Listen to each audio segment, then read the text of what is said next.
এমনি আমি ঘোরার পাগল, কেউ ঘুরতে যেতে বললে আমার আর তর্সা না, আমি অমনিই দৌড় দিই। তো আমার হাজব্যান্ড বলছে তোমার কাছে 10 মিনিট টাইম, তুমি যদি বাইরে যেতে চাও তাহলে তুমি তাড়াতাড়ি নামো। আমি কোনো মতো তায়ানকে জামা কাপড়টা চেঞ্জ করে মানে আমি একটা বোরখা পরেই দৌড় দিছি। ওরে কীভাবে ঝুলাই নিছি, মানে ওর তো হাইটা নামতে একটু দেরি হয়, তাই ওরে আমি কোলের মধ্যে ঝুলাই নেমে গেছি, কারণ আমার হাজব্যান্ড একটু অন্যরকম, যদি লেট করেও আমাকে আর নেবে না।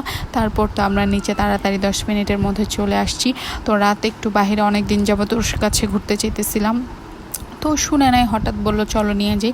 আরে ভাই, বাহিরে বের হইলে আমার ঘোরার এনার্জি নষ্ট হয়ে যায় রাস্তার জ্যাম দেখে। মানে হচ্ছে আমি মোহাম্মদপুর বাস স্ট্যান্ডের এদিকেই মানে 3 রাস্তার মোড়ে আমি বসেছিলাম 1 ঘন্টার বেশি, মানে এত জ্যাম। আমার মনে হইতেছিল আমি বাসায় চলে আসি, বাসায় আমি মোবাইল টিপি, এটাই ভালো ভাই, শুধুই ঘুরতে বেরোইছি।